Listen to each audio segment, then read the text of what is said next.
dan bagaimana ia berkembang daripada zaman Rasulullah kepada zaman sahabat dan zaman tabi'in.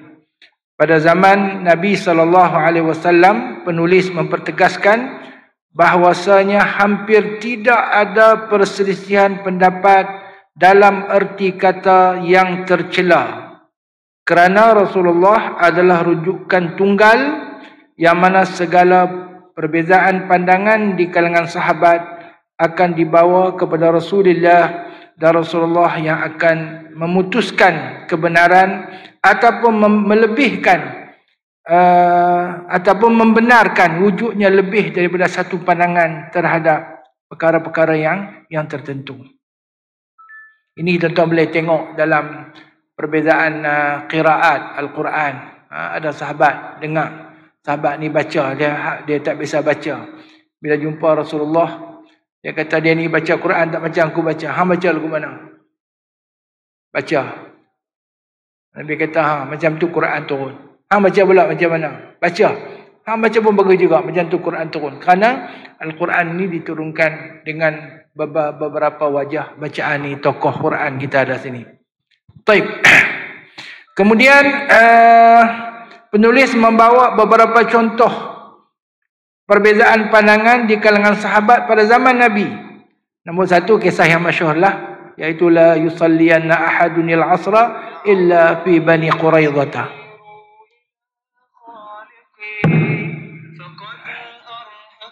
Yang pertama berkenaan dengan kisah solat asar di Bani Quraidah.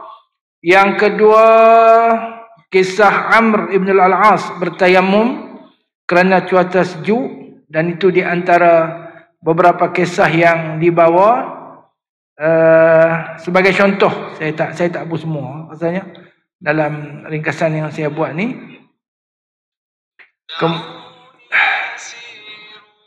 Dua kisah. Kemudian dalam bab yang kedua ini juga penulis membawa persoalan takwil.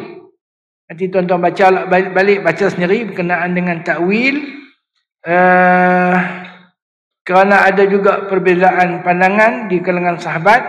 Kerana berdasarkan takwil, maka ada yang berpegang dengan lafaz yang zahir, dan ada yang bertakwil, ada yang mentakwilkan. Macam Nabi kata jangan sembahyang asar kecuali di Bani Quraidah.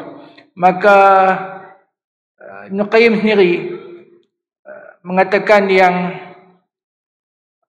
pandangan yang berpegang dengan nas yang zahir itu, ahlul zahir, mereka berpegang bahwasanya arahan Rasulullah SAW, lagu mana pun kena sembahyang asar di Bani Quraidah, lambat ke cepat ke di Bani Quraidah. Bagi ashabul ra'yi wal ma'ani, mereka berpegang dengan nas yang sama tapi ditakwilkan bahwasanya Nabi kata pergi semayang di Bani Quraidah tu bukan Nabi nak suruh semayang di Bani Quraidah. Semayang asar di Bani Quraidah tu bermaksud kena sampai cepat, dan kalau boleh sampai sebelum waktu asar masuk. Asar tu hampa kena ada di Bani Quraidah lah. Kalau bahasa kita lah, asar tu hampa kena ada di Bani Quraidah. Baik. Jadi tuan-tuan baca sini ada isu takwil, ada takwil yang hampir, dan ada takwil yang jauh, dan ada takwil yang dianggap jauh. Ada takwil yang dianggap jauh. Maka dalam takwil ini ada beberapa garis panduan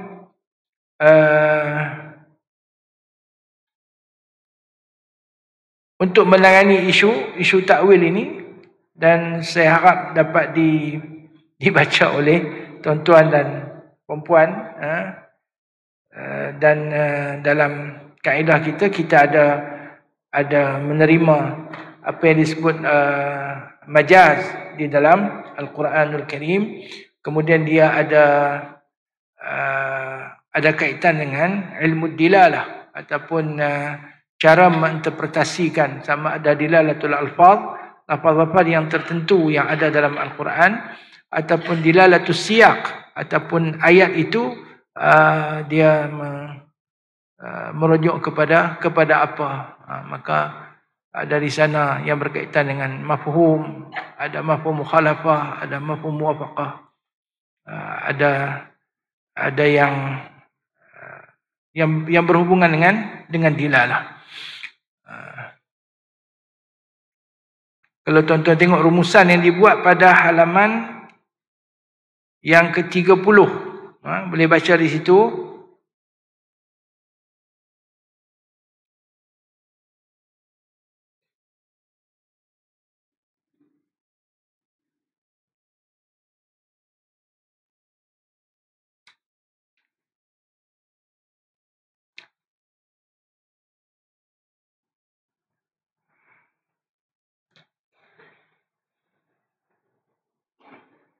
Dia bincang antara tafsir dengan takwil. Yang ni agak detail sikitlah. Kemudian ulama meletakkan beberapa syarat bagi takwil dan tafsir. Antaranya, takwil tidak menghilangkan zahir makna yang difahami daripada lafaz mengikut kaedah bahasa Arab dan kebiasaan orang Arab menggunakan kata-kata itu dalam percakapan mereka. Takwil itu tidak bertentangan dengan nas Al-Quran. Ta'wil itu tidak menyalahi kaedah syarak yang telah disepakati antara para ulama dan para imam. Wajib memelihara tujuan yang ditunjukkan dalam nas dari sudut sebab-sebab turunnya. Kemudian ta'wil yang ditolak. Ta'wil yang ditolak pula adalah ta'wil dan tafsir yang terbit daripada orang yang tidak mempunyai kelayakan mentakwil. Disebabkan tidak mempunyai persediaan ilmu yang cukup dalam bahasa Arab, nahwu dan segala syarat yang diperlukan untuk mentakwil. Takwil perkara-perkara mutasyabihat tanpa sandaran yang sahih. Takwil yang dilakukan oleh aliran yang menyeleweng dan bertentangan dengan zahir Al-Quran dan Sunnah atau perkara yang disepakati oleh umat Islam. Ini ada dalam Syiah dan sebagainya. Takwil yang memastikan bahawa ia adalah yang dimaksudkan oleh syarak tanpa ada dalilnya. Takwil yang berdasarkan kepada hawa nafsu, seperti takwil golongan batiniyah dan seumpamanya. Baik. Kemudian ahli ijtihad di kalangan sahabat. Kemudian nasihat Nabi SAW kepada para sahabat mengenai perselisihan pendapat. Kemudian panduan adab berselisih pendapat pada zaman Nabi SAW. Kita tengok halaman yang ke-38. Iaitu yang pertama, para sahabat radhiyallahu alaihim berusaha untuk tidak bersisih pendapat seboleh mungkin. Baik tu mereka okey ya. Siapa jadi imam pun mereka ikut walaupun tidak sama pendirian politik contohnya. Walaupun tidak sama pandangan dalam masalah-masalah yang tertentu. Okey, ikut je.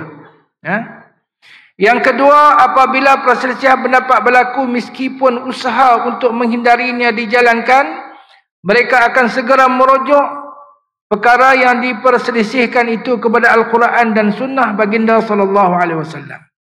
Ketiga, mereka segera bersikap tunduk dan komited terhadap hukum Allah Subhanahu wa ta'ala dan Rasulullah SAW.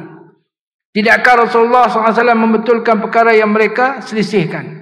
Yang kelima, berusaha dengan sifat takwa dan menjauhi hawa nafsu pendapat di mana tidak penting bagi mereka siapakah ni tertinggal ni. Yang kelima, beriltizam dengan sifat takwa dan menjauhi hawa nafsu dengan menjadikan kebenaran satu-satunya tujuan mereka berselisih pendapat, di mana tidak penting bagi mereka siapakah di antara kedua-dua mereka yang dapat menzahirkan kebenaran, sama ada melalui lisannya ataupun melalui lisan saudaranya. Yang keenam, beriltizam dengan adab-adab Islam dengan memilih kata-kata yang baik dan menghindari kata-kata yang tajam antara mereka. Kadang-kadang benda tu biasa saja, tapi apabila menggunakan kata-kata yang agak tak sesuai, kata-kata yang agak tak sesuai, maka dia boleh menimbulkan perkara yang lain. Dan yang ketujuh, menghindari perbicaraan yang panjang. Kerana lagi banyak berbincang, lagi banyak menimbulkan masalah. dengan berusaha sejauh mungkin agar dapat menepati asas persoalan yang dibincangkan. Cara ini dapat memberi kesan kepada pendapat masing-masing tentang sikap kesungguhan dan saling menghormati. Cara ini dapat mendorong pihak lawan yang berbeza pendapat dengannya untuk menerima pendapat atau berusaha untuk mendahulukan pendapat yang lebih baik. Demikianlah panduan berkaitan dengan adab perselisihan pendapat yang dapat kami utarakan dan dapat simpulkan daripada peristiwa-peristiwa pendapat yang berlaku pada zaman kerasulan. Perselisihan pendapat di kalangan sahabat. Berlakukah tak berlaku? Berlaku. Banyak berlaku. Bila timbul isu besar, mereka bermesyuarat dan mengambil kesepakatan ijma' jika mampu. Atau bertoleransi jika ada lebih daripada satu pandangan yang dibolehkan. Ini kita baru sambut ma'al hijrah. Nak menentukan hijrah sebagai permulaan takwim Islam. Berlaku syura di kalangan para sahabat.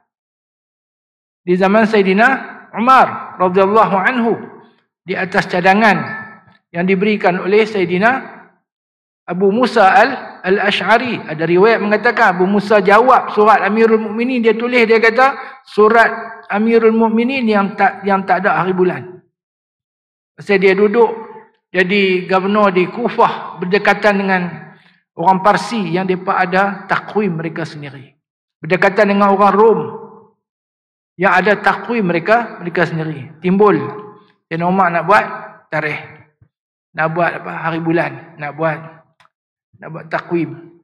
Boleh tak dia fikir seorang pakai ya? Amirul Mukminin kot. Amirul Mukminin. Ma salaka Umaru fajjan qattu illa salaka syaitanu fajjan akhar. Setan dia lalu, tak mana dia lalu setan lari. Tak mana dia lalu setan lari. Sayyidina Umar radhiyallahu anhu. Tapi bila nak tentu sesuatu perkara, dia panggil ahli syura. Dia panggil al-baqiyah min al-asharatil mubasyarati bil jannah. Dibincangkan dan akhirnya kita mewarisi takwim hijrah sampai ke hari ini. Baik. Antara peristiwa besar berlaku perbezaan reaksi tentang kewafatan Nabi SAW. Yang kedua, persoalan di manakah baginda dikebumikan. Yang ketiga, persoalan politik, pelantikan Sayyidina Abu Bakar radhiyallahu anhu sebagai khalifah. Yang seterusnya, keputusan memerangi orang murtad. Perselisihan fik di kalangan para sahabat berlaku antara Sayyidina Ali dengan Sayyidina Umar, antara Sayyidina Umar dengan Sayyidina Abdullah ibn Mas'ud, pembahagian pusaka antara Ibnu Abbas dengan Zaid ibn Sabit, bahagian datuk dalam pusaka dan lain-lain lagi. Masalah as-sulusul baqi, sulus kah as-sulusul baqi kan, tuan mengaji dalam faraid. Semua tu berlaku perselisihan pendapat di kalangan para sahabat. Mereka memahami masing-masing mempunyai dasar dan dalil, menghormati ijtihad satu sama lain. Sering diriwayatkan jika seorang sahabat menjadi imam salat dan mengikut pendapat fiqh yang berlainan, contohnya qunut ke, bacaan basmalah ke, sahabat yang lain bermakmum mengikut cara imam demi kesatuan meskipun pribadi beliau berpegang dengan yang lain. Ini menunjukkan di kalangan sahabat sudah tertanam adab toleransi dalam khilaf furu'. Kemudian penulis mengisahkan satu peristiwa menarik sebagai teladan adab khilaf. Pada era Khulafa' ar-Rashidin berlaku perang saudara antara Ali dan Muawiyah radhiyallahu anhuma. Khilaf ni sampai perang. Khilaf ni meruncing sampai perang. Walaupun mereka berbeza pendapat hingga berperang kerana fitnah politik ketika itu. Ada riwayat menyebut bahawa kemudian Muawiyah meminta seorang sahabat, Dirar al-Kinani, melukiskan kepribadian Sayyidina Ali radhiyallahu anhu. Mendengar pujian Dirar tentang keadilan dan ketakwaan Ali, Muawiyah menangis teresak-esak mengenangkan kehebatan bekas seterunya itu. Ini menggambarkan rasa hormat dalam hati Muawiyah terhadap Ali masih wujud meskipun mereka pernah berbeza sehingga berperang. Kisah ini simbolik bahawa perselisihan jangan sampai menghilangkan kelebihan dan kemuliaan pihak yang kita tentang. Para sahabat tetap saling menghormati sebagai saudara se-Islam meskipun berlainan kumpulan ketika fitnah berperangan. Ini saya harap dapat diterap dalam masyarakat kita, walaupun perbezaan pandangan, pendekatan, pilihan, kerana ini semua hak masing-masing yang dibenarkan dalam syarak. Bukan sekadar dibenarkan dalam undang-undang, yang dibenarkan dalam syarak. Selagi mana tidak berlawanan dengan hukum syarak, masing-masing boleh membuat pilihan masing-masing. Jangan mengheret sampai kepada sesuatu yang tidak sepatutnya. Kemudian setelah mengupas contoh sejarah, penulis merumuskan ciri utama perbezaan pandangan di zaman sahabat dan tabi'in. Mereka berbeza pada perkara ijtihad yang tidak ada nas mu'tamad. Adab mereka amat tinggi, tak ada maki hamun, tak ada merendahkan pihak berlawanan. Mereka segera rujuk kepada dalil Al-Quran, As-Sunnah bila ada pertikaian. Kemudian persaudaraan didahulukan mengatasi ego kepribadian.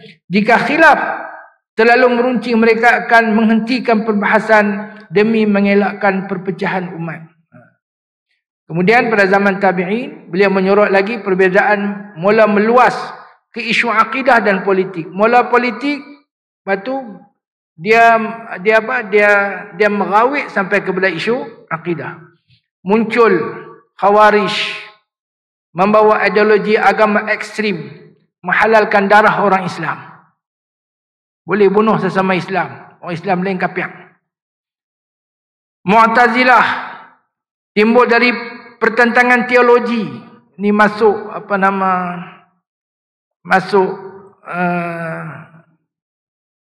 tata cara pemikiran yang luar daripada yang dibawa Nabi SAW.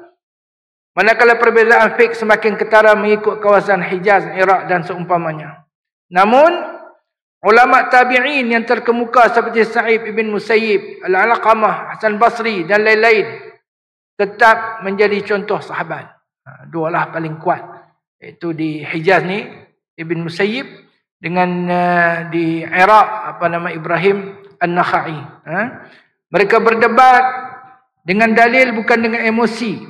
Jika berbeza pendapat, mereka masih saling menghormati dan tidak berpecah menjadi puak bergaduh. Kemudian satu lagi ni, penulis juga menyoroti dialog terkenal Ibnu Abbas dengan kaum Khawarij yang ekstrim. Jadi ini menunjukkan walaupun pihak tu memang sesat, pihak tu memang tak betul, kita kena pergi jumpa juga. Kita pergi jumpa elok-elok, kita pergi bincang elok-elok. Kita tidak salah untuk mengadakan perbincangan dan tidaklah salah untuk kita menerangkan kebenaran kepada mereka. Dan hasil daripada perdebatan itu, puluhan atau ratusan Khawarij insaf dan kembali setelah debat ilmiah ini. Ini menunjukkan pendekatan ilmu dan hujah beradab boleh menarik pihak yang tersasar kembali kepada kebenaran berbanding menggunakan kekerasan. Hanya baki Khawarij yang enggan bertaubat akhirnya diperangi Ali radhiyallahu anhu demi menjaga keselamatan umat. Kesimpulannya, dalam menghadapi perbezaan yang melampau sekalipun, langkah pertama mestilah dialog ilmiah dan nasihat dengan hikmah. Kekuatan hujah yang ikhlas boleh menyatukan pihak yang berselisih. Secara keseluruhan, bab kedua mengajarkan bahawa generasi awal Islam telah memberikan teladan terbaik dalam menguruskan perbezaan. Selain ada ruang toleransi, selagi ada ruang toleransi, mereka akan bertoleransi. Mereka mengutamakan perpaduan dan ukhuwah. Perpaduan perselisihan diselesaikan melalui syura, dalil, wahyu dan sikap saling hormat menghormati. Ini adalah asas adab ikhtilaf yang perlu dicontohi generasi kemudian. Bersatu dalam perkara asas, berlapang dada dalam perkara cabang. At-tanawwu' fil wahdah. Umat terdahulu tetap satu jamaah meskipun terdapat pelbagai mazhab pemikiran yang tumbuh Semuanya kerana adab dan etika perselisihan dijaga berlandaskan ilmu dan takwa. Pergi kepada bab yang ketiga, perbezaan manhaj para imam dalam menetapkan hukum. Yang ni kalau tuan-tuan baca, dia jadi macam kuliah usul fiqh. Dia nak habang masing-masing mempunyai manhaj yang tersendiri. Tapi dia habang 3 imam hak besar ni, Malik, Syafi'i, Ahmad, manhajnya dekat-dekat sama kerana mereka menggunakan mazhab mutakallimin. Kemudian mazhab Hanafi dia sendiri. Dikenali sebagai mazhabul fuqaha. Mazhab Hanafi mazhabul fuqaha. Mazhab Syafi'i hatta manhaj mutakallimin ni, tariqah dia disebut sebagai tariqah Syafi'iyah. Kerana dipelopori oleh Imam Syafi'i radhiyallahu anhu, pengasas ilmu usul fiqh. Baik. Kemudian dia cerita satu-satu mazhab. Dia bermula dengan mazhab Hanafi, mazhab paling tua, wafat 150. Kemudian mazhab Imam Malik 179. Imam Malik macam ni lah. Kalau mazhab Hanafi tu dia antara ciri dia adalah berpegang teguh dengan Al-Quran, kemudian hadis yang sahih, kemudian asar sahabat, kemudian berijtihad menggunakan akal dan kaedah usul yang mantap. Okey. Contoh boleh tengok dalam kitab-kitab usul fiqh bagaimana mereka mengistimbatkan hukum melalui tariqah al-fuqaha, tariqatul ahnaf. Dia bagi sikit dari sini. Kemudian mazhab Malik radhiyallahu anhu, sumber Quran, kemudian memahami dalil Quran, dalalah Al-Quran itu ada mafhum muwafaqah, mukhalafah, tanbihul Quran, ambil kira illat dan sebagainya. Kemudian ada sunnah Nabi SAW, kemudian ijma', lepas ijma' ahli Madinah dianggap sebagai hujjah, kemudian qiyas, kemudian masalih mursalah, kemudian saddu zara'i'. Kemudian datang Imam Syafi'i tahun 204 wafat, mujaddid ilmu usul fiqh, Al-Quran, hadis, ijma', qiyas. Lebih teratur manhaj Imam Syafi'i. Kemudian manhaj ini juga dipegang oleh Imam Ahmad ibn Hanbal, tetapi Imam Ahmad ibn Hanbal sangat mirip dia bang dengan manhaj Imam Syafi'i, tetapi beliau lebih bersifat tekstual dan konservatif melebihi Imam Syafi'i, lebih daripada tok guru dia dalam bab tu. Jadi mendahulukan Quran hadis atas segalanya. Tak ada nas fatwa sahabat. Kemudian kalau sahabat bersih pendapat, dia akan memilih pandangan yang dirasakan paling hampir dengan dalil Quran dengan sunnah. Kemudian Imam Ahmad menerima hadis mursal, hadis dhaif dalam keadaan yang tertentu kerana lebih afdal daripada menggunakan pemikiran pada pandangan beliau. Kemudian amat cermat dalam qiyas, dan beliau juga menerima konsep saddu az-zara'i'. Kemudian dia menyorot beberapa mazhab lagi, mazhab zahiri dan sebagainya.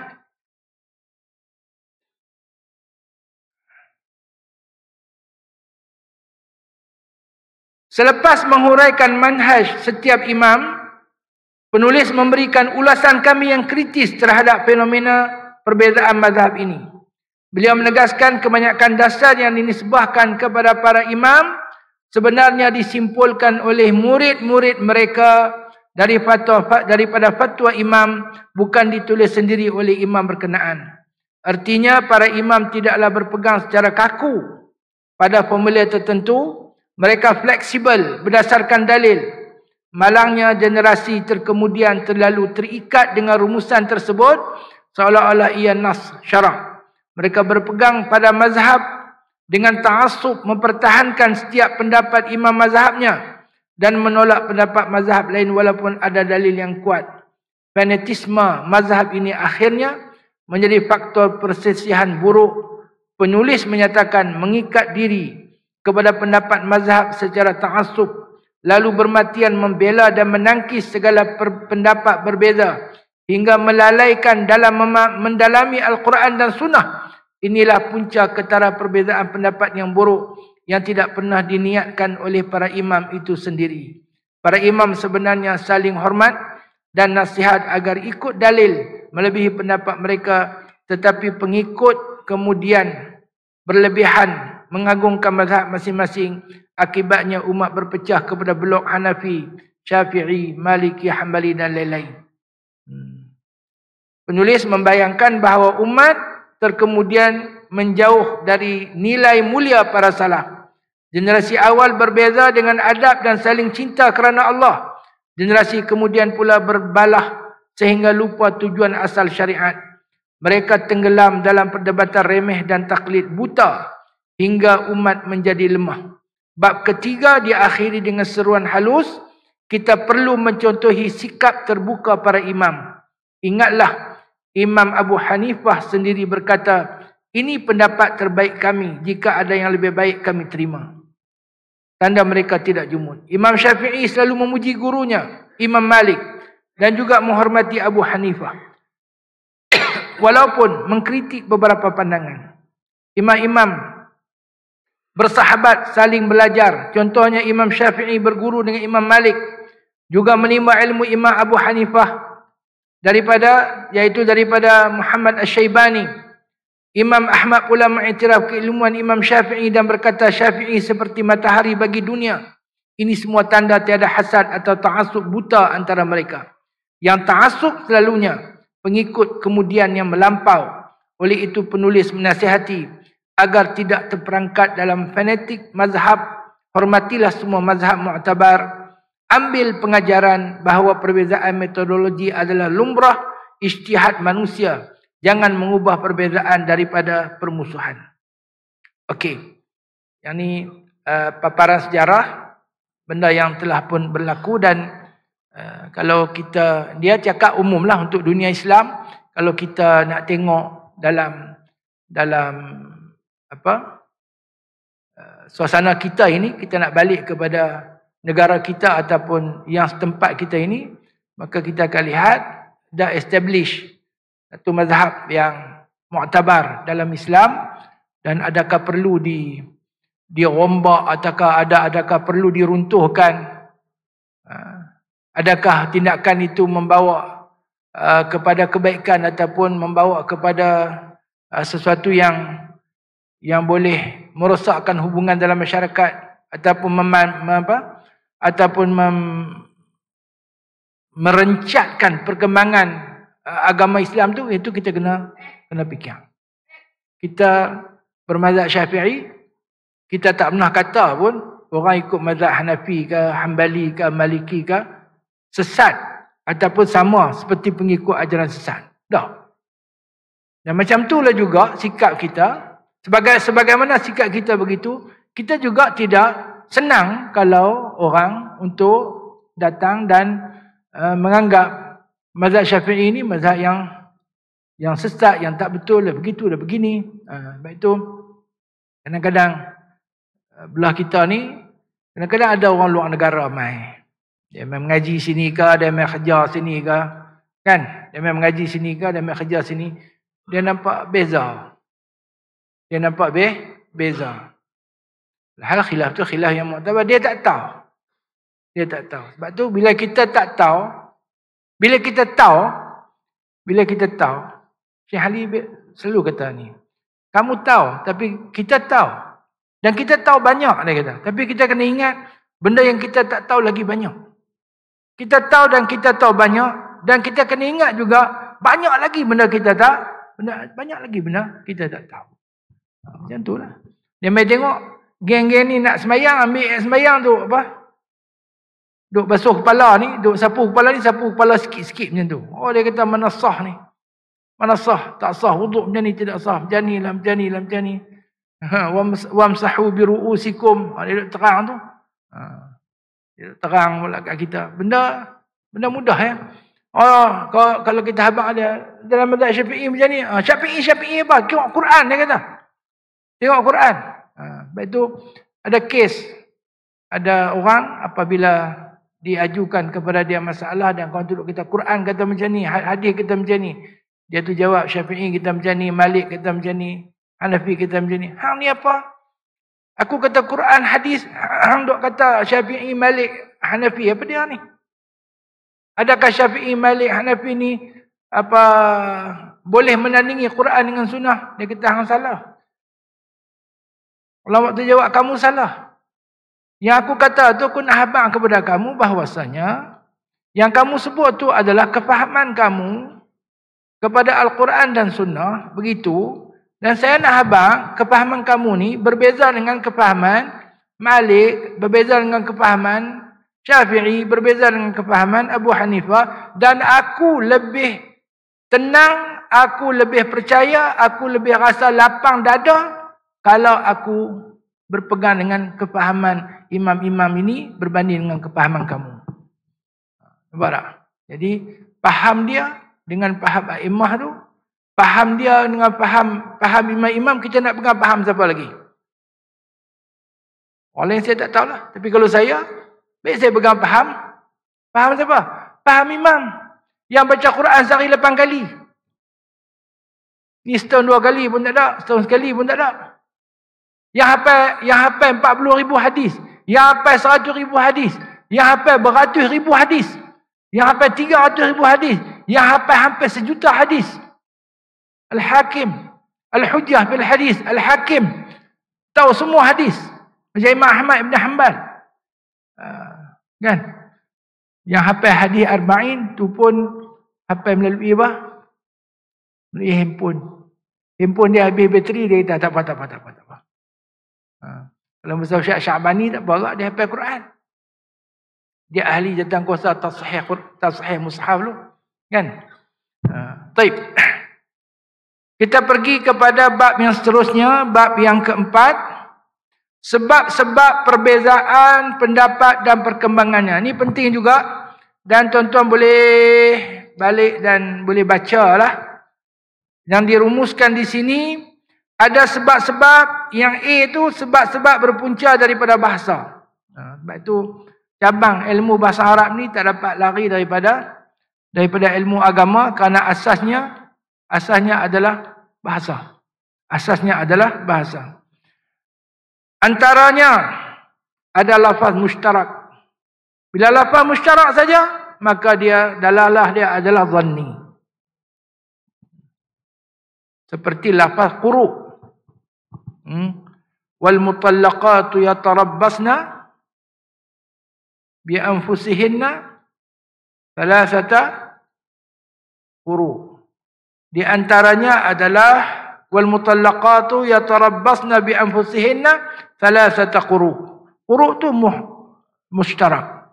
Ada yang mengatakan azdat. Azdat tu makna dialah makna suci, dialah juga makna tuhur. Dialah makna tuhur, dialah juga makna haid. Jadi bagi yang menerima dia sebagai makna suci, maka dia kena 3 kali suci. Kalau kata dia haid, maka dia 3 kali haid. Baik. Yang kedua, berkenaan dengan majaz dan hakiki.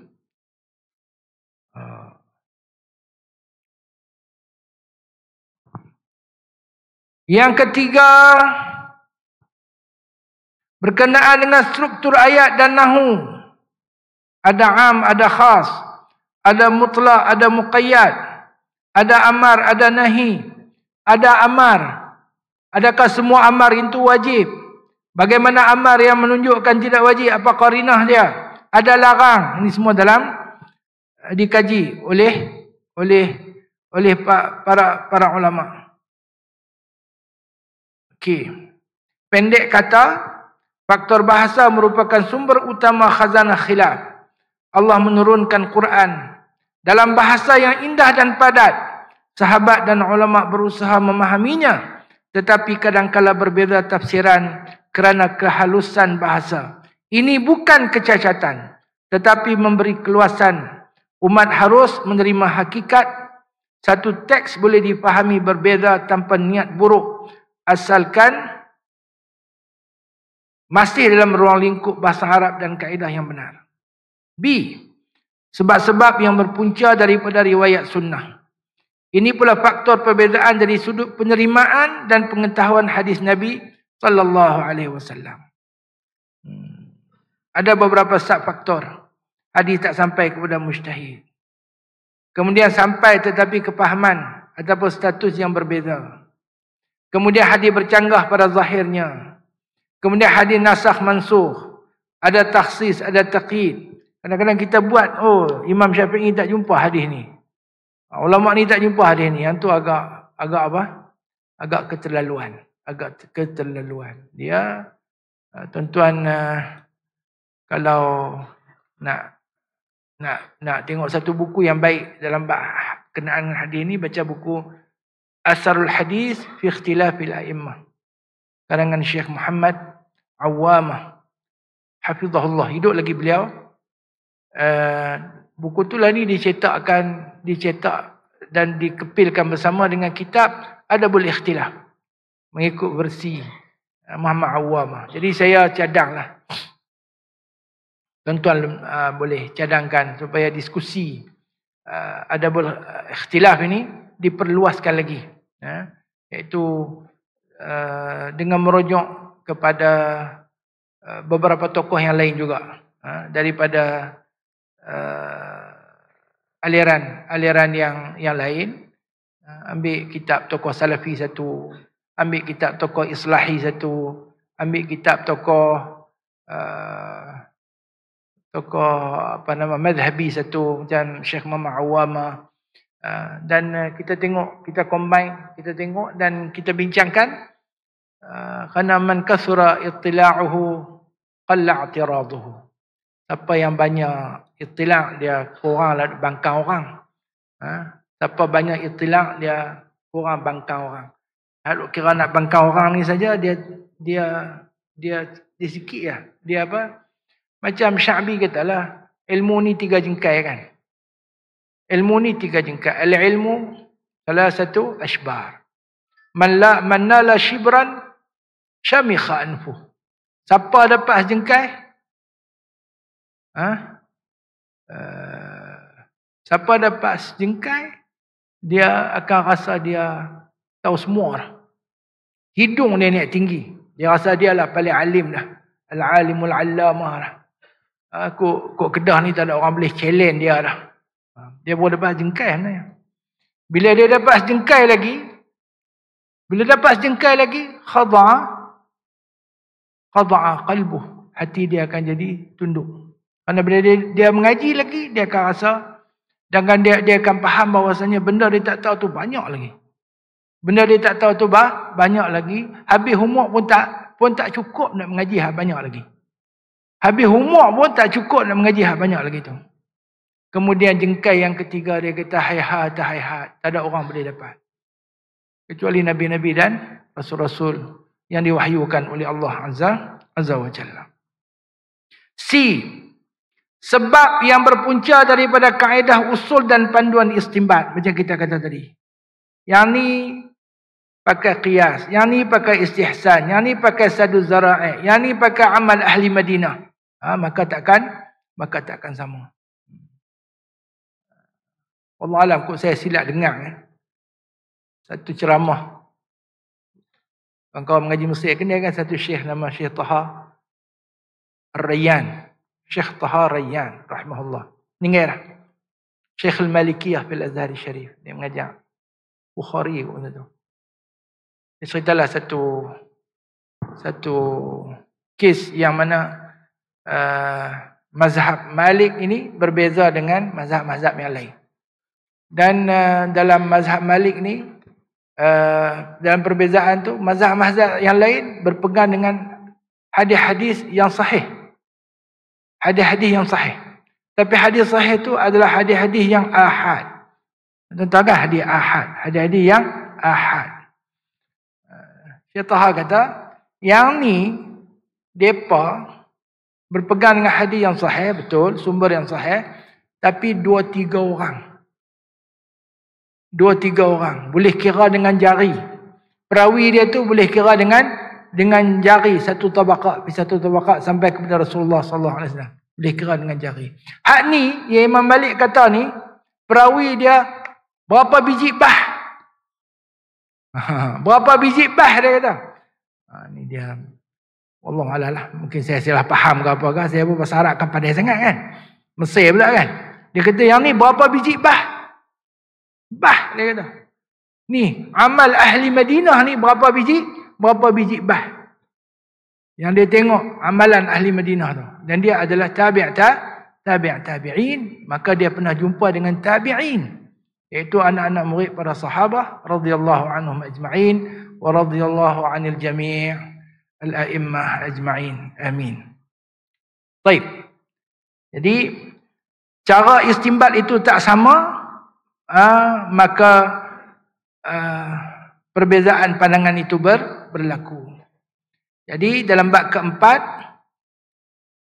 membaca faham bahawa perbezaan pendapat ulama timbul kerana beberapa faktor objektif, bukan sengaja berselisih. Faktor bahasa menjadikan nas boleh difahami berbeza. Faktor periwayatan hadis menyebabkan ulama tidak menerima maklumat yang sama atau tidak sepakat dalam menilai sesuatu sunnah. Faktor perbezaan kaedah usul pula membuat kesimpulan hukum mereka boleh berlainan walau dalilnya sama. Semua ini sebenarnya rahmat jika dilihat secara positif kerana ia membolehkan fiqh berkembang luas sesuai keadaan.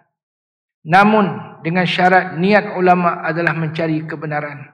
Penulis menutup bab ini dengan menyeru agar umat Islam berlapang dada dalam khilaf para imam kerana mengetahui puncanya yang rasional, sebab-sebab yang paling penting dan utama menjadi punca perbezaan pendapat dalam lapangan fiqh yang dapat kami utarakan secara ringkas. Sesiapa yang ingin mendalami pengetahuan mengenai sebab-sebab itu secara lebih luas dengan contoh-contohnya, silalah rujuk kitab-kitab yang ditulis untuk menghurai dan menyelesaikan masalah ini pada masa lalu dan sekarang. Jadi sebab apa orang kampung ni dia tak tahu sangat. Sebab itu al-ammatu la madhhab lahum. Orang awam, orang kampung, orang biasa ni dia tak ada mazhab. Mazhab orang awam adalah mazhab siapa? Mazhab syekh dia. Mazhab syekh dia. Tuan-tuan kena hati-hatilah dalam bab ni kerana mereka tak mau tahu pasal apa boleh bayar zakat dengan duit tu. Mereka nak tahu boleh bayar dengan duit ke tak boleh ke? Kau kena bayar dengan beras juga. Ini duk pegang mazhab kata mesti bayar dengan beras juga. Beras salah kata salah. Ini pula pegang kata boleh bayar dengan duit. Taklid mazhab Abu Hanif. Taklid mazhab Abu Hanifah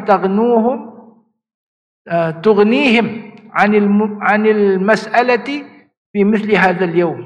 Yang penting depa tak perlu untuk duk pergi minta sedekah pada hari raya tu. Jadi sama ada makan ataupun dapat pakaian ataupun dapat tempat tinggal ataupun dapat duit dan sebagainya. Orang tak tahu. Orang nak tahu boleh ke tak? Boleh ke tak boleh? Orang tanya musim korban orang ni. Orang tanyalah, kalau orang tanya, boleh tak nak buat korban untuk orang mati? Tuan-tuan nak jawab macam mana?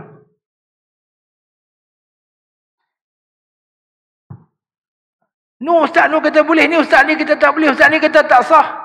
Jauh ikut mazhab yang muqarrar, mazhab yang diguna pakai. Kalau perlu baru habaq sikit. Mazhab sekian kata ni kata boleh, ni kata boleh, ni kata tak boleh, ni kata lepas ni kata macam ni. Kalau tak boleh, kalau perlu lagi baru habaq. Pasal apa? Pasal apa dia ni kata boleh, pasal apa dia ni kata tak boleh, apa asasnya? Pasal apa? Dan pasal apa tu? Masyarakat berhak kalau mereka nak tahu. Tapi kita kena pandai juga untuk menimbang. Ada kalanya mereka berhak untuk nak tahu, tetapi ada keadaannya mereka tidak ada kemampuan untuk tahu. Contoh nak cerita dalalatul iqtiran. Penin. Dalalah mutabaqah. Pening. Tuan-tuan nak cerita Jalalatul Alfaz ni macam mana? Pening. Dia jadi apa nama? Pada zaman kita ni hanya hifdzul masail saja. Hifdzul masail, dan masyarakat perlu dididik, dan kalau betul kita nak buka macam tu, kita kena apa? Kena bukan sekadar fiqh, tauhid, fiqh, tasawuf saja, kita kena lebih lagi lah. Kena mengaji, kena mengajar apa? Ulumul hadis, kena mengajar usul fiqh. Dan adakah masyarakat, adakah yang tu yang Nabi buat di Madinah, di Mekah, adakah Nabi buka kelas usul fiqh apa, adakah? Ni ahlul ikhtisas saja. Orang yang tertentu saja yang khusus dalam bidang tu. Kadang-kadang kita bawa masyarakat untuk bincang benda-benda yang akal dia tak mampu nak faham, dan menimbulkan kekeliruan yang lebih besar dalam masyarakat. Dan bila kita cakap dalam keadaan pemilihan kata yang tak betul, dan orang salah faham. Imam Syafi'i salah dalam bab ni. Besar. Kita nak kata ayah tak betul ni. Siapa berani kata ke ayah dia lagu tu? Siapa kita ni berani kata ayah kita buat apalah, dia tanam pokok tak betul ke, dia buat apa tindakan tak betul ke apa, kita kata ayah salah ni. Siapa berani kata? Tak tahulah kalau tuan-tuan berani. Kalau saya tak berani, mak ayah tak berani nak kata ayah salah ni.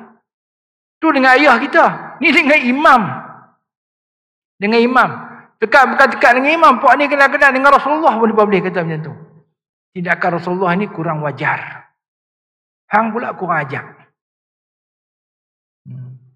Imam Syafi'i berpandangan begini. Tapi pandangan Syafi'i ni menyeleweng. Dia salah, tak betul. Dia kalaupun tak setuju, jangan guna bahasa yang tajam. Tu saya nak abad. Jangan guna bahasa yang tajam. Dengan penuh penghormatan. Yang ni bagus orang Indonesia. Saya bisa baca fatwa MUI. Fatwa MUI, Majlis Ulama Indonesia, berkenaan dengan hukum berihram daripada Jeddah. Jeddah tu boleh buat miqat ke tak? Dia apa? Dengan menghormati pendirian pandangan mufti besar Arab Saudi, bagian pihak MUI berpandangan berdasarkan dalil sekian bahawa berihram daripada Jeddah adalah diharuskan. Lagi buat pula, saya kena dengan Tamu Haji pula. Tapi saya nak habaq cara. Bukan, ni tak betul Ini orang jahil dia bercakap macam ni. Alim apa, bodoh. Lepas tu dulu, ada satu tok guru di Seduk mengaji dulu, dia kata, ada seorang guru tu, mari sebut nama dia. Dia kata, bagi orang baru belajar, elakkan daripada membaca kitab beberapa tokoh yang bahasanya kasar. Antaranya Ibnu Hazm, antaranya Imam Isnawi sendiri. Wallahualam. Jadi kalau orang tu dia mula dengan kitab tu, dia akan dapat perangai tu. Orang ni dia mula dengan tok guru lagu tu, dia akan dapat perangai tu. Hadza la yaquluhu alimun. Hadza la yaquluhu illa jahilun. Padahal dia nak rot imam besar.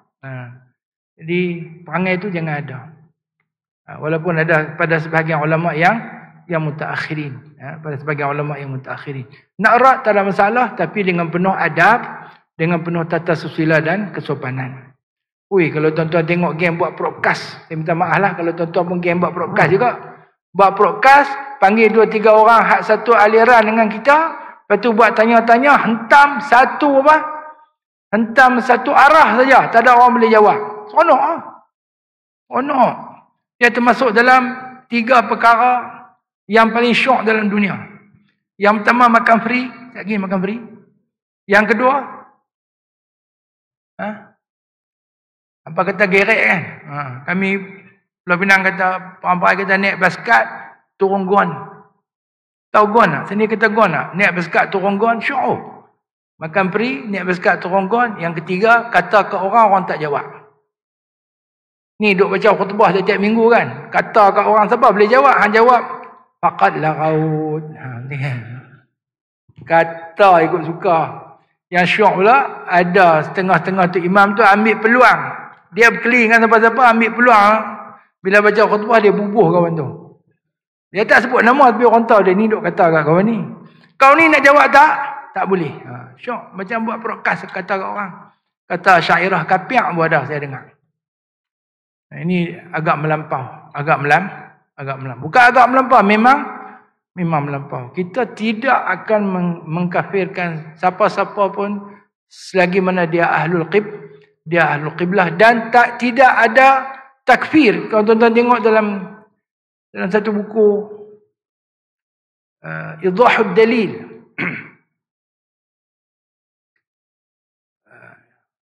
karangan Ibn Jama'ah,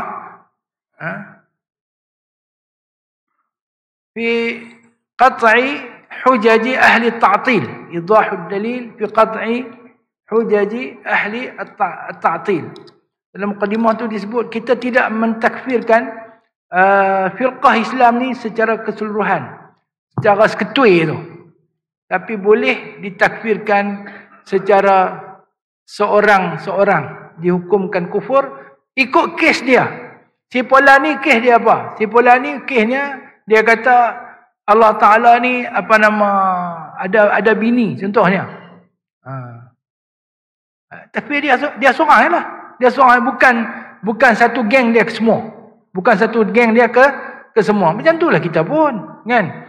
Budak sekolah tu jahat, sekolah tu semua jahat, boleh tak? Tak boleh. Adalah di pusat membeli belah, budak sekolah mana ke kena tangkap mencuri. Contohlah, kan?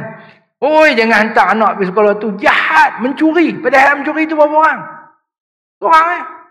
Macam tu juga dengan firqah Islam yang ada. Tidak ditakfirkan keseluruhannya. Tak boleh. Dia kalau ada satu-satu. Tu pun apabila pendirian atau kata-kata yang dikeluarkan tidak boleh ditakwilkan kecuali dengan kekufuran. Tak ada arah nak takwil. Kalau masih boleh takwil, baru itu firqah. Apatah lagi dalam hubungan sesama kita dan sebagainya. Kawan, jiran, sekampung, kawan mengaji sekali lah apa semua. Mana boleh. Yang kita pula dalam negeri yang ada undang-undang, nak menentu status agama seorang tu ditentukan oleh siapa? Sekarang ni ditentukan oleh mahkamah. Lepas tu orang nak keluar Islam tu mereka mengemukakan apa? Permohonan keluar Islam kepada siapa? Kepada mahkamah. Jadi sendiri-sendiri kita tak boleh. Tak lagi buat hukum hudud lah pula, kerak kepala orang tu lagi jauh lah. Tidak, bukan begitu. Baik. Kelima, bab yang kelima, panduan dan adab perbezaan pendapat dalam kalangan imam mazhab. Tuan-tuan baca dan tuan-tuan tengok betapa tingginya sikap hormat dan rendah hati para ulama terdahulu walaupun mereka berbeza pandangan. Dia paparkan cerita Lais ibn Sa'ad dengan Imam Malik. Hubungan Abu Hanifah dengan Imam Malik. Pertemuan murid-murid silang ilmu. Abu Hasan Asy-Syaibani dengan Imam Malik.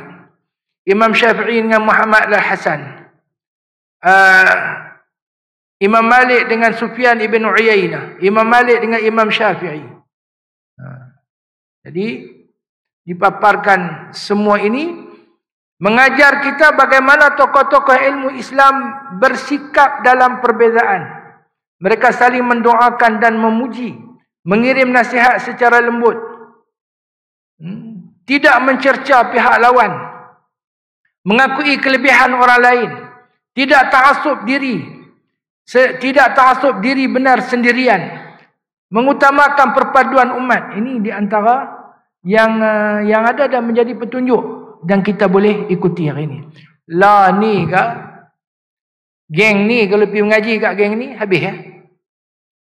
Pergi mengaji ya pun. Walhal satu-satu syekh, satu-satu imam tu, syekh dia bukan seorang, ratus, ada sampai ribu masyayikh yang dia talaqi, ambil ilmu.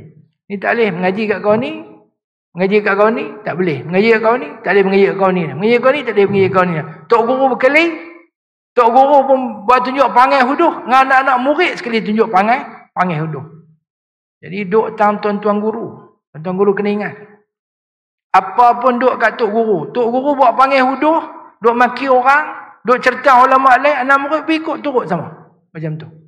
Tok guru duk kapiak ke orang. Anak murid pun kapiak ke orang. Tok guru duk bid'ah ke orang. Anak murid duk akan membid'ah ke orang.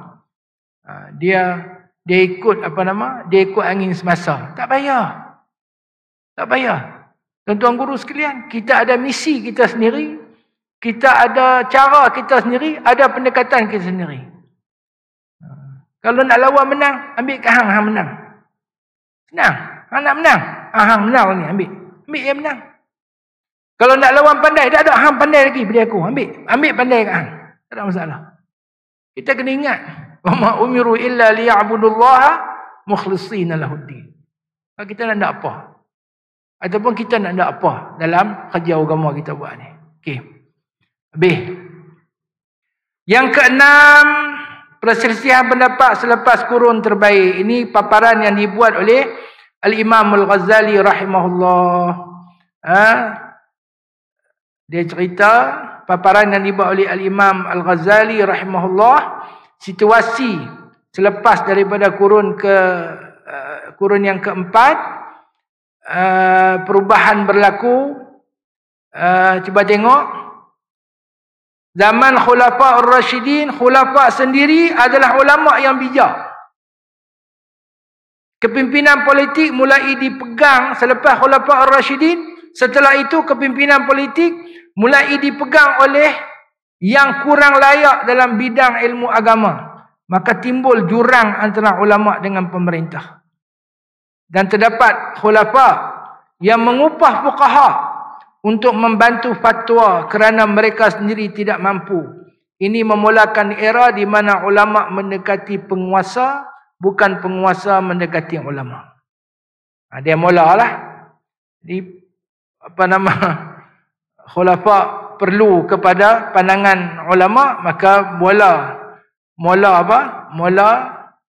ulama cari khulafa cari ulama. Ni'mal muluk ala abwabil ulama wa bi'sal ulama ala abwabil muluk. Bi'sal ulama ala abwabil muluk. Tunggu apa? Tunggu nasi tak habis kau orang nak bagi, macam bagi makan kucing tu. Ulama kalau duduk mengemis depan pintu pembesar, dia macam kucing duduk tunggu kita nak bagi makan nasi tak habis. Al-ulama umana'ur rusul ma lam yadkhulud dunya. Ma lam yadkhulu ad-dunya. Qalu wa ma dakhluhumud dunya. Qala itba'uhum as-salatin. Baik. Jadi zaman Imam Malik, bila dijemput imam untuk mengajak dalam istana, dia kata al-ilmu yu'ta wala ya'ti. Kemudian ada anak khalifah mengaji, pergi duduk sandak kat belakang. Lah ni ramai orang mengaji sandak kat belakang kan. Saya sandak kat belakang, sandak kat belakang. Lepas tu bila nak tanya ya imam, tanya dia je duduk cekah-cekah tanya. Dia buat takti. Sampai kawan tu merangkak mai depan imam tanya. Dia kata macam ni kalau nak mengaji. Hakadha yuf'alu bil ilmi. Macam ni kalau nak buat cara nak mengaji.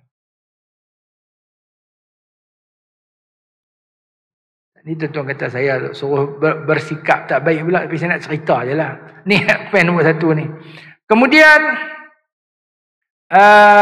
yang kedua, awalnya ulama generasi tabi'in sangat wara' mengelak daripada jawatan.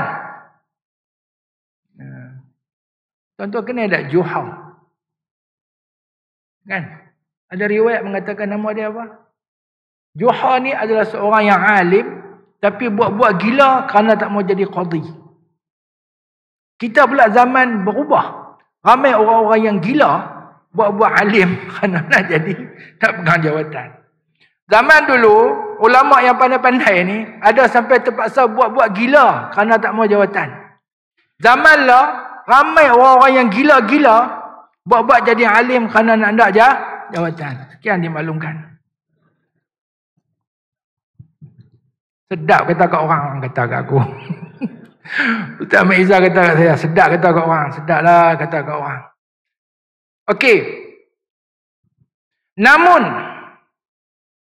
sekitar kurun keempat Hijrah, Al-Ghazali menyebut golongan yang belajar ilmu agama dengan niat dunia. Mereka melihat menjadi faqih sebagai jalan ke istana dan pangkat. Pangkat. Dapat gelar-gelar dan sebagainya. Maka niat menuntut ilmu berubah bagi setengah orang. Bukan lagi demi akhirat, tapi untuk kedudukan. Ada yang berjaya, ada yang gagal. Yang berjaya pun, kata Imam Ghazali, telah menghinakan diri, memohon jawatan, menjatuhkan martabat ulama di mata penguasa. Kerana dahulu penguasa yang memohon bantuan ulama, kini ulama pula yang mengemis tempat. Jadi minta sedekah. Akhirnya ramai ulama menjadi rendah akhlak, sanggup menurut telunjuk pemerintah demi habuan. Ini mengakibatkan ilmuwan terkotak-katik ni.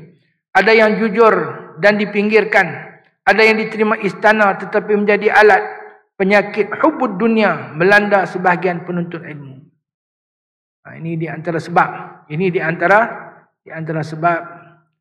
Ma'adzanallah, moga-moga Allah lindungi kita daripada bersikap begini. Satu ya tuan-tuan, ingatan untuk tuan-tuan guru semua. Saya yang takti ni nak habaq kat tuan-tuan semua orang-orang yang diangkat oleh Allah Azza wa Jalla. Yarfa'illahu alladhina amanu minkum walladhina utul ilma darajat. Cukup kan? Mau apa lagi? Saya nak tanya, mau apa lagi? Bab pangkat, bab kedudukan ni. Kan? Anak bini angkat kita syok dah. Kawan-kawan angkat kita syok dah. Orang kampung angkat kita syok dah. Kerajaan angkat lagi kita syok. Ya dah? Syok saja. Ada apa? Yang ni Allah Ta'ala angkat. Yarfa'illahu alladhina amanu minkum walladhina utul ilma darajat. Allah Ta'ala dah angkat. Jangan hinakan diri, mengemis, duk minta sedekah kemuliaan daripada makhluk. Tak kiralah makhluk tu ada pangkat ke tak ada pangkat. Orang ada ilmu tak bersikap macam tu. Duk mengemis, minta sedekah. Nak suruh orang melia kita. Nak suruh orang memuliakan kita. Tak payah. Kalau tuan-tuan benar, beriman pun dah cukup dah Tuhan angkat. Yarfa'illahu alladhina amanu walladhina utul ilma. Tuan-tuan lebih tahu tafsirannya. Ibn Abbas kata apa? Darajat, cukup dah. Banyak dah. Walaupun kita tak pakai T70. Ya tak? Walaupun pakai kapcai buruk ya. Baik. Seterusnya, bangkit polemik ilmu kalam dan fanatik mazhab. Selepas itu, kecenderungan berdebat merebak ke lapangan fiqh. Ada ulama ataupun fuqaha yang terlalu ta'assub dengan mazhab. Maka dia kata, khususnya perang antara pengikut Hanafi dan Syafi'i, berlaku perang pena yang panjang. Banyak dihabiskan masa untuk masalah khilafiyah.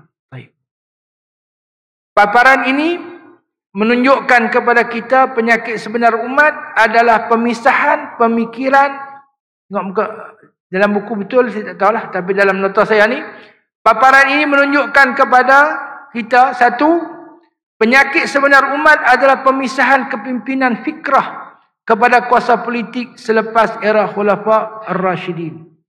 Jadi fikrah Islam tidak lagi didokong sepenuhnya oleh pihak penguasa. Mereka lebih melihat kepada kepentingan peribadi dan sebagainya. Jadi ini pun satu perkara yang perlu kita nilai dan kita perlu dakwahkan supaya pihak kepimpinan umat Islam itu benar-benar mewakili aspirasi umat Islam dengan niat yang betul untuk liiqamatid din wa siyasatid dunya bid-din. Yang kedua, praktik-praktik yang salah merubah fiqh daripada satu alat melindungi manusia kepada alat menghalalkan segala kejadian yang berlaku.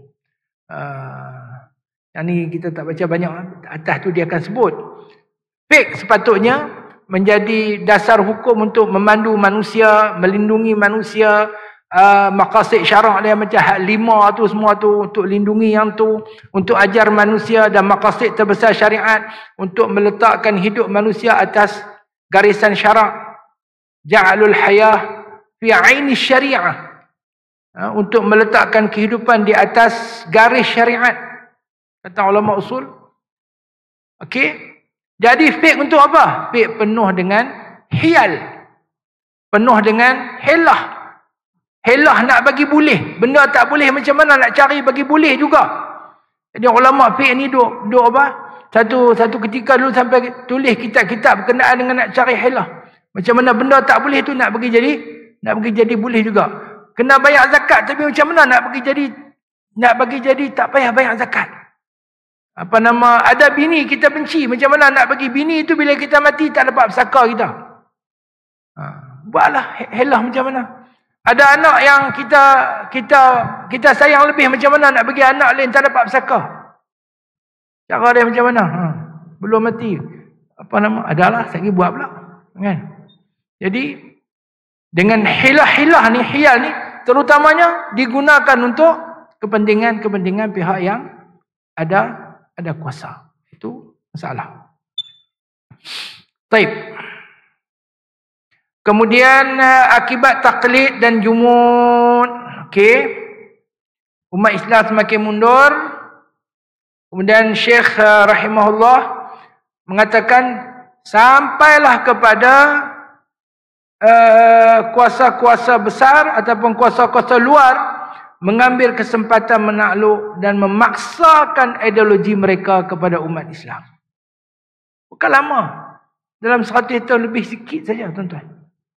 Umat Islam meninggalkan cara hidup yang berteraskan benar-benar kepada Islam. Tapi nampak mundurlah ketika tu kerana kita nak banding ketamadunan kita ni dengan kereta, dengan bangunan, dengan cara hidup, ada handphone, ada fasiliti apa semua. Tapi cara pemikiran, cara tindakan, budaya, adab sopan itu lebih maju ke hadapan daripada kita yang hidup di zaman moden ni, yang kononnya kita lebih maju dengan fasiliti yang ada, tetapi bankrupt ataupun tetapi merosot ataupun terkebelakang dalam nilai-nilai kemanusiaan. Maju ke? Maju ke kita bila makan duduk dahlah tak masak, bawa anak-anak makan kedai. Ustazah dah lah, saya tahu Ustazah ni rajin masak, tidak? Dahlah tak masak, bawa anak makan kedai. Duduk semeja, anak 2 orang, laki bini. Order makan kedai lah. Tak payah masak, tak payah basuh pinggan. Tidak? Lepas tu, sembang tak? Sembang tak? Tak. Mak buat apa? Mak buka Shopee.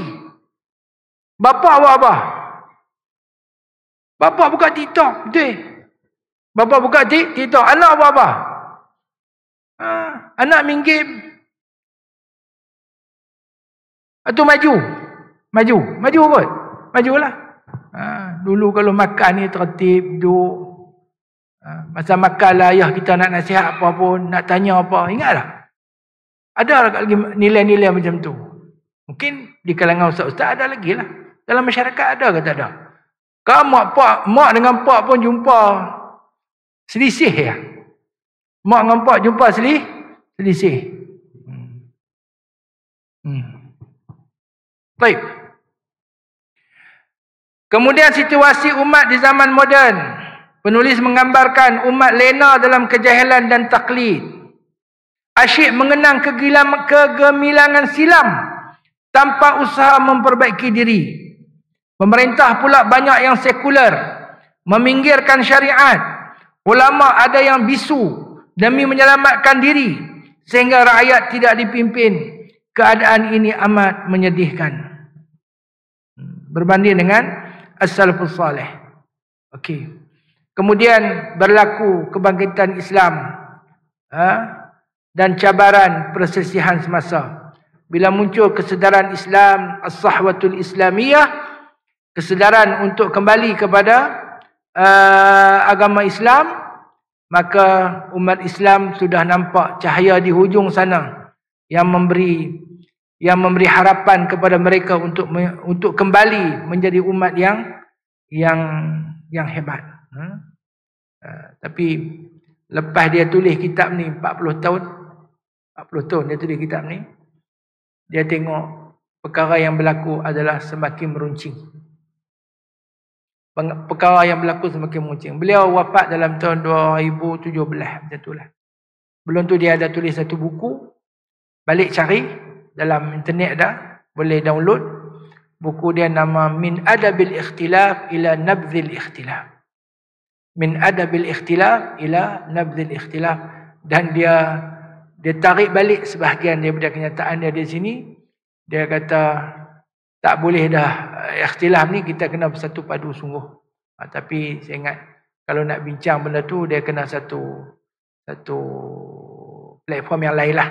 Kerana dia bawa dengan idea yang agak kritikal dan mungkin ada sebahagian kita akan boleh salah faham sikit.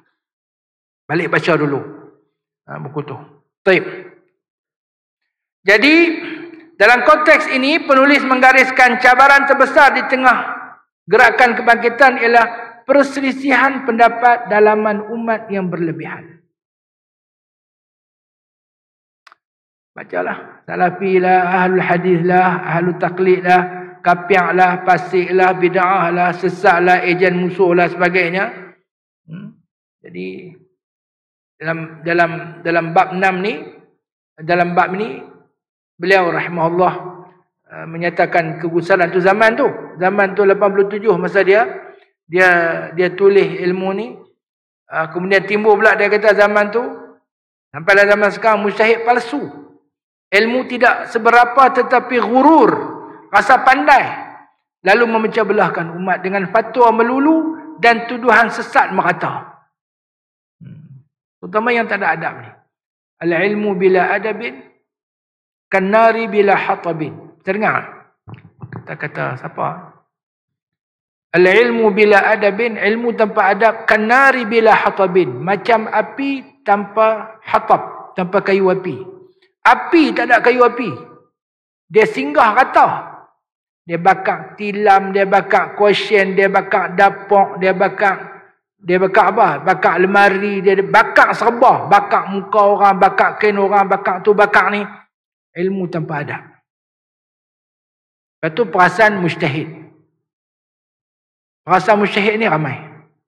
Tanpa merujuk kepada pihak-pihak mana. Tapi tuan-tuan boleh menilai sendiri bila orang perasaan mujtahid tu lagu mana.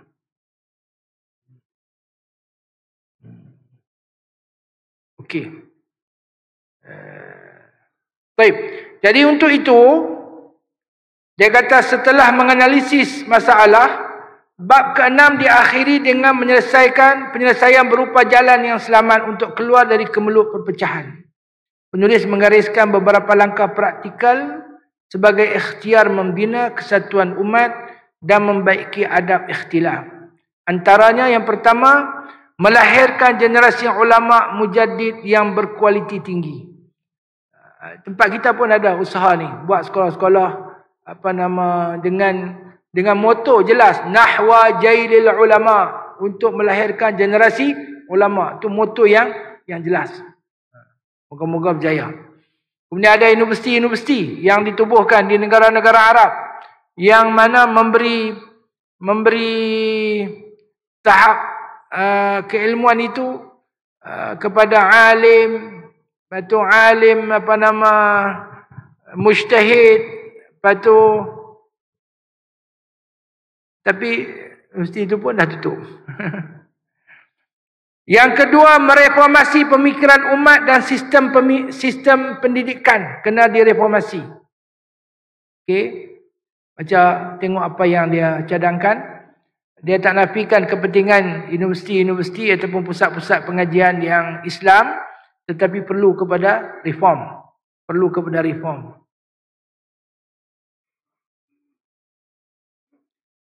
Yang pertama, Contohnya universiti sekular perlu diislamkan. Sebab itu badan mereka ini mengadakan islamisasi ilmu antara pendekatan mereka. Yang kedua, institusi pengajian agama tradisional perlu meningkatkan peranan. Azhari Sharif terutamanya. Dah ada, insyaAllah. Kemudian penulis menyeru kepada pemikiran Islam yang sihat, iaitu berlandaskan roh Islam, tujuan dan kaedah utama syarak. Jadi tingkatan prioriti hukum berdasarkan Quran Sunnah, mempelajari metod salaf dalam berinteraksi dengan nas. Ini semua dapat mengembalikan pandangan hidup Islam dalam bentuk yang meyakinkan. Penutup. Sebagai penutup buku, penulis merumuskan mesej terpenting dalam menghadapi isu perselisihan pendapat. Hendaklah diberi perhatian kepada perkara-perkara berikut. Yang pertama, sumber hukum Islam adalah jelas, Al-Quran dan Sunnah yang Allah mempermudahkan untuk dipelajari. Namun, mengambil fahaman dari keduanya secara bersendirian adalah tindakan tergesa-gesa yang menimbulkan banyak masalah. Persiapan diri dengan asas keahlian adalah sangat diperlukan. Jadi masyarakat kena dipahamkan. Banyak orang kata Islam ni hak semua. Quran Sunnah ni hak semua. Jadi semua baca Quran, semua baca Sunnah, semua dok buat hukum sendiri. Semua bukan jadi mufti sendiri. Semua bukan jadi ulama mujtahid. Kena disedarkan. Okey, Allah permudahkan kita untuk mempelajari Quran, Sunnah, nak hafal, nak baca sebagainya. Tapi nak ambil kepahaman terus lagu tu adalah suatu yang tidak tepat. Kerana dia ada ahlul ikhtisas. Kalau kita kira semua hak semua lah. Perubatan pun hak semua. Tak payah pergi klinik, tak payah buat MRI. Tak payah. Panggil Tok Bomo patah ya. Mai duk Tok Bomo patah pun tak payah. Buruk sendiri di rumah. Tidak. Semua hak semua. Dia ada ahlul ikhtisas. Kalau cara doktor klinik, dia mazhab doktor hospital. Mazhab tradisional, mazhab mengurut tadi ni. Ada mazhab apa lagi? Berubat pakai jin. Ada orang nak berhabak dengan saya, berubat pakai jin. Boleh kah? Guru takmeh, boleh kah? Buat pembedahan batin. Tutup semua hospital. Saya kadang-kadang pergi beli ubat minyak angin kan. Tengok minyak angin dia tulis macam-macam. Sakit jantung, darah tinggi, kencing manis. Macam-macam. Ui, saya kata, hospital boleh tutup. Bayar RM7.50, selesai. Okey ya? Baik. Yang kedua, syariat adalah bagi kemaslahatan manusia dunia akhirat. Bukan untuk kemaslahatan orang tertentu. Syariat dia jadi untuk maslahat golongan tertentu. Tak kena. Syariat dilihat pada neraca kemanusiaan membawa kezaliman. Tak kena. Tak kena. Apply itu tak kena. Lepas tu dia ada siasah syar'i, siasah syar'iyah. Siasah syar'iyah ada pertimbangan dia. Ada pertimbangan maqasid dia, ada pertimbangan ma'al alaihi al-hukmu. Kau nak kira lagu tu saja, sembrono lah tanpa nizam. Kau suka. Jadi syariat itu kuatnya adalah maslahatul anam, maslahatul ibad di duniahum wa ukhrahum. Yang ketiga, ukhuwah Islamiyah mesti dijadikan agenda nombor 1. Segala perbezaan pandangan jangan sampai meretakkan talian persaudaraan. Yang keempat, Allah Subhanahu wa taala telah mensyariatkan ke atas manusia supaya menunaikan ibadah dalam banyak perkara mengikut darjat-darjat yang terdiri daripada yang afdal, ikhtiar dan harus. Waktu afdal, waktu ikhtiar, waktu jawaz. Contoh dia sembahyang pun. Sungguh pun ketiga-tiga diterima di sisi Allah Subhanahu wa taala, namun martabatnya tidak sama. Kerana banyak perkara fardu dan wajib dengan pelbagai rupa dan bentuknya termasuk dalam darjat yang 3 ini. Seseorang boleh menunaikan ibadat dalam rupa yang paling afdal mengikut syarak, maka ibadatnya akan diterima dengan pahala yang lebih. Seperti solat pada awal waktu dengan berjamaah dan menunaikan segala solat sunat yang dituntut. Artinya ada kategori-kategorinya. Di pertimbangan tu kena bagi. Yang kelima, bagi mengurangkan sebab-sebab perselisihan pendapat pada waktu ini dan dapat mendorong untuk mengapply adab-adabnya ialah mengetahui sebab perbezaan pendapat fuqaha dalam kalangan salafus salih radhiyallahu alaihim ajma'in. Tak salah, terutamanya kita yang ada Allah Ta'ala mudahkan untuk mengaji ni, kita nak tahu sikit pasal apa mazhab kita kata macam ni, pasal apa mazhab lain kata macam ni. Apa salah? Tak ada salah. Supaya kita tahu duduk letak perbezaan tu tang mana. Macam orang hak duk kata tak boleh baca Yasin malam Jumaat ke tahlil ke apa. Duduk letak dia tang mana. Bid'ah dia tang mana. Ni orang ni baca Quran takkan bid'ah kot. Baca Quran tak bid'ah. Kan? Himpun buat satu perhimpunan tu. Yang tu. Cara tu, bid'ah pada cara ni adakah diterima ataupun tidak? Ada ulama terima. Ada ulama tak terima. Hadapan ni padahal yang minoriti tak terima. Yang majoritinya terima. Ibn Taymiyah sendiri rahimahullah. Di antara amalan dia adalah membaca suratul Fatihah selepas daripada sembahyang subuh sampai terbit matahari. Ambil mana? Ambil mana? Tak ada ambil mana. Adakah salah? Tak salah. Tapi kalau kita kata Nabi buat macam ni, salah lah. Saya tidak warid. Jangan kata Nabi buat macam tu. Kau nak buat macam tu, salah lah. Tak salah apa-apa. Baik. Pihak musuh tidak kira wala golongan manapun, nescaya dia akan bertindak untuk menghapuskannya jika dia dapat berbuat demikian. Apa yang penting bagi mereka ialah menghapuskan penggerak Islam walaupun berbeza mazhab dan aliran pemikiran mereka. Oleh itu mementingkan perbezaan pendapat dalam kalangan muslimin atau membesarkan sebab-sebabnya atau mengenepikan adab-adabnya adalah khianat yang paling besar kepada matlamat umat. Yang ketujuh, hendaklah sikap komited dan senantiasa hendaklah bersikap ni komited dan senantiasa bertakwa kepada Allah Subhanahu wa taala dan mencari keridhaannya sama ada ketika sepakat atau berselisih, ikhlas dan jauhi hawa nafsu. Ni semua orang kena pegang dengan yang ini, bertakwa kepada Allah Azza wa Jalla, niat kena sama, mencari keridhaan Allah, sepakat ataupun selisih. Masa berkelahi pun kena bertakwa kepada Allah Azza wa Jalla. Baru dia sejuk sikit ataupun baru dia adil. I'dilu huwa aqrabu littaqwa. Walaupun dengan pihak musuh. Wala yajrimannakum syana'anu qaumin ala alla ta'dilu i'dilu huwa aqrabu littaqwa. Marah macam mana pun kena bersikap dengan adil. Dan Nabi ajak kita al-adlu fi ghadabi, al-adlu fil ghadabi war ridha. Adil ketika mana marah ataupun ketika mana suka. Ridha pun adil, marah pun adil. Orang kita ni kalau suka tak adil dah. Kalau marah lagi tak adil. Marah ke semua. Suka ke semua. Hak tak betul pun suka. Tak kena. Kena adil. Kita kena bersikap adil. Bertakwa pada Allah Azza wa Jalla. Kemudian penulis menutup dengan doa dan harapan agar buku ini dapat memberi impak positif. Semoga pembaca mendapat pemahaman yang jernih tentang hakikat ikhtilaf dan adabnya, lalu mengamalkannya dalam kehidupan.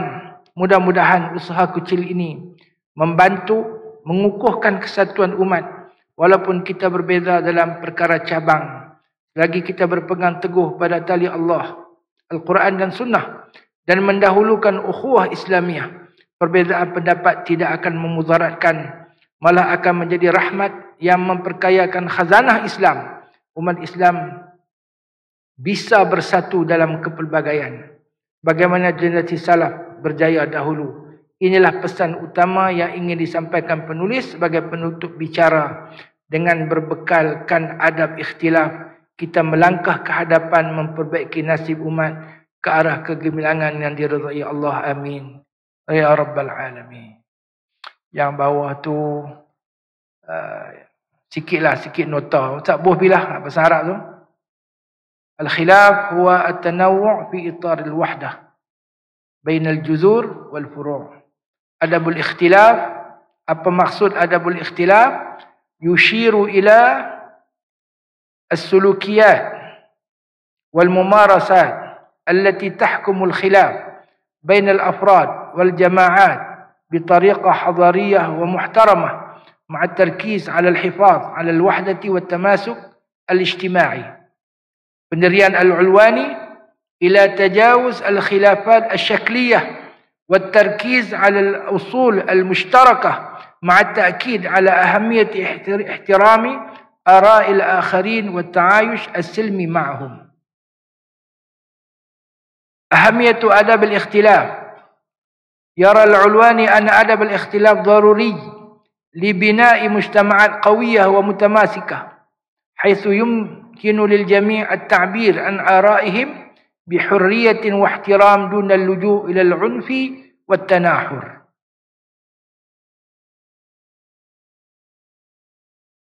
لا يوجد تراجع موثق. Ni saya cari kerana saya sebut tadi, dia ada tulis satu buku baru, Min Adab al-Ikhtilaf ila Nabzi al-Ikhtilaf.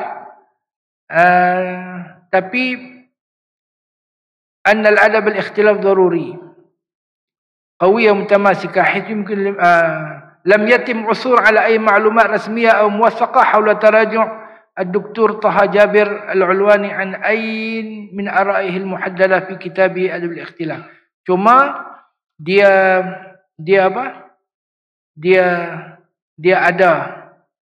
ada sikit perbezaan tu. Tuan-tuan boleh rujuk pada web Triple IT yang berpusat di Jordan sekarang ni. Itulah sikit. احترام المخالف، نبذ التعاصب، التركيز على المشتركات، قبول الرأي الآخر. Jadi untuk kita meraihkan ataupun untuk kita menguruskan khilaf ini, yang seharusnya adalah yang pertama sekali, kita mesti ada sikap menghormati pandangan orang lain. Yang nombor satu. Yang kedua, kita menggesa ataupun kita mempelopori kepada hiwar, perbincangan yang bana, yang membina. Bukan kita buat perbincangan broadcast, panggil geng kita, kata kat orang. Itu bukan perbincangan yang membina. Perbincangan yang membina dengan yang berobjektif, yang perbincangan itu dilaksanakan secara beradab. Beradab, bertata susila. Tambah kita orang Melayu pula. Okey. Yang ketiga, kena nabdhu ta'assub. Seboleh-boleh kita kena menolak ataupun kita kena tidak bersikap dengan ta'assub, membuta-tuli kepada mana-mana pandangan, dan kita terbuka kepada pandangan orang lain. Terbuka, nombor satu, terbuka untuk dengar. Kita ni nak dengar pun tak mahu. Cuba tengok macam mana hiwar yang berlaku di antara Sayyidina Ali dengan orang yang bertentangan dengan dia. Sayyidina Ibn Abbas, kemudian Ibn Umar. Di zaman sahabat, bila timbul Jabariyah, timbul Qadariyah, timbul Khawarij dan sebagainya. Kemudian kita juga kena, kalau kita nak mengharmonikan, kita kena tengok titik-titik persamaan. Al-Qasim Al-Mushtarak. Titik persamaan, titik pertemuan. Kalau kita nak tengok titik perbezaan, memang cukup banyak. Kita kena tengok titik pertemuan yang boleh menghimpunkan kita. Dan yang seterusnya, kita kena belajar terima pandangan orang lain. Kita kena belajar terima pandangan orang lain. Terima pandangan dia. Selagi mana dianya tidak melanggar dengan kaedah-kaedah Islam yang besar. Terima ya pandangan dia. Nak pakai tak mau pakai dia punya pasal. Terima ada, dia nak buat lagu tu ikut suka dia. Yalah. Dia nak kereta dia nak buat tayar motor ikut suka dia. Terima pandangan dia. Tapi kat dia. Biar kat hang. Hang pakai bi. Apa nak jadi hang tanggung. Biar korang lah. Kalau benda-benda dunia ni. Yang tu lah juga. Benda akhirat. Benda akhirat. Dia tak mahu. Kau suka. Tanggung sendiri lah. Orang main tanya. Benda isu biasa lah. Orang main tanya kita. Ustaz. Saya ni. Umur berapa? Umur saya 58. Alhamdulillah. Itu. Saya ni benar-benarnya baru semayang masa umur 55. Saya baru semayang 3 tahun. Ya. Wih, baguslah. Mau semayang lah. Kan? Daripada mati tak semayang. Ya tak? Okay. Hak dulu-dulu punya mana? Tak usah dia katalah. Dia kena qadha. Nak qadha macam mana? Jadi, hang tak boleh buat apa. Hang tak boleh semayang sunat. Ada pandangan kita semayang mayat pun tak boleh. Hang kena sibukkan masa hang dengan bayang hutang tak habis dulu. Hutang ada macam mana nak pergi derma. Hutang banyak tak payah sedekah, bayang hutang dulu. Ni ada orang kata tak payah qadha, padan dengan istighfar ya. Istighfar 3 kali selesai. Astaghfirullah, astaghfirullah, astaghfirullah. Tak payah qadha. Siapa kata dia abanglah. Imam ni kata macam ni, syekh ni kata macam ni, dia ni kata macam ni. Tak apa, ikutlah. Kalau ustaz kata macam mana? Ustaz kata kena qadha.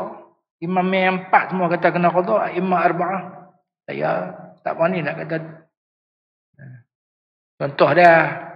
Terima pandangan dia, tak mau terima pandangan kita. Ikut suka dia. Tapi dia tanggung sendirilah. Lagi mana dia tak melanggar. Apa nama? Segi benda furuk dan ada keluasan dalam syariat. Tapi kita fahamkan dia bahawa pandangan tu adalah pandangan yang terpencil. Dan kenapa kita tak berani memberi panduan macam tu? Kerana nanti di akhirat bila buka rekod dia ada kan, buka suratan amalan dia ada benda tak selesai. Bila ditanya awak hang tak qadha, dia kata Ustaz Mat Isa kata tak payah. Orang alim bukan masuk syurga bok dah. Ustaz Mat Isa duduk tunggu, duduk jawab benda tak selesai lagi. Aku tak mau.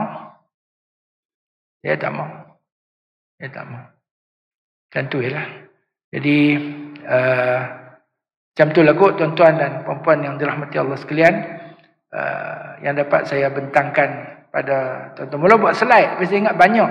Kalau buat slide tak dapat cover semua. Sikitlah berkenaan dengan pembacaan kitab ni. Saya pun duk cari hak yang harap punya tu. Tak jumpa-jumpa. Tapi ada dalam buku kecil ya. Buku ni asalnya buku kecil ya. Diterbit pada tahun 87. Saya duk mengaji masa tu. Di Morocco. Walau bagaimanapun idea dia masih lagi idea yang segar, yang bugar dan memaparkan sesuatu yang benar-benar realiti berlaku dalam umat kita ini. Yang memerlukan kita sama-sama menghayati. Dan sama-sama kita melaksanakan adabul ikhtilaf untuk kita menjadi pencetus kepada kesatuan umat dan memajukan umat boleh bergerak ke hadapan bersama. Kalau tidak kita duk sibuk dengan saja titik bengik macam ni yang memang musuh Islam mau kita duk bincang benda-benda yang macam ni dan umat Islam gagal dalam misi asas mereka untuk menjadi litakunu syuhada'a 'alan nas wa yakuna ar-rasulu 'alaikum syahida. Mana ada? Tak ada. Kita duk ikut astagfirullahalazim. Kita ikut orang. Bahasa tak elok tu adalah kita duk turut orang saja. Kita duk turut orang saja, kita duk jadi cacai kat orang saja, kita tidak menjadi yang diistilahkan sebagai ustaziyatul alam. Litakunu syuhada'a 'alan nas wa yakuna ar-rasulu 'alaikum syahida. Tak boleh buat apa. Tengoklah apa berlaku pada Palestin. Apa berlaku pada Palestin. Tempat kita ni alhamdulillah boleh juga. Saya ingat negara yang paling banyak sebut Palestin dalam sembahyang ni adalah Malaysia. Malaysia. Tiap-tiap di mana saja kita pergi, Kedah ke, Pulau Pinang ke, seluruh Malaysia akan ada orang baca khunut nazilah untuk orang Palestin. Tempat lain tak berani tuan-tuan. Tak boleh pun. Tak boleh pun. Jadi kadang-kadang sedih. Sedih sangat. Tapi alhamdulillah kesejahteraan umat di Malaysia ni agak baik dan saya harap kita dapat menjaga perpaduan dan kesatuan hati kita dan kita belajar untuk beradab dalam menanggapi segala perbezaan insya-Allah.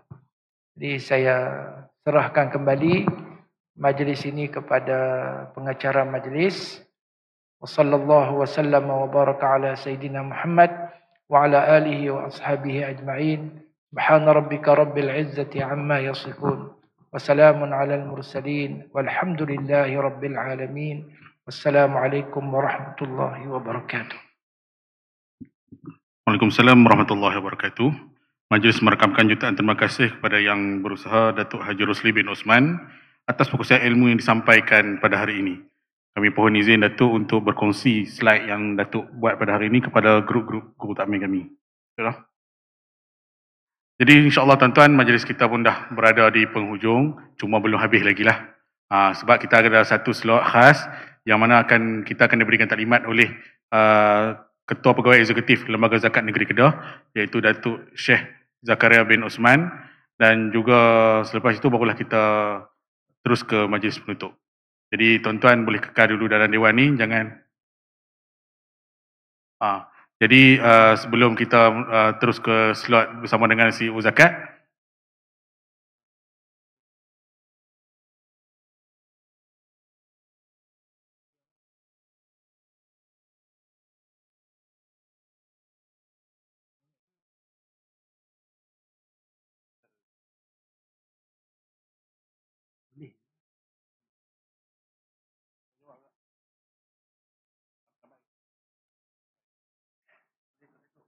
satu dua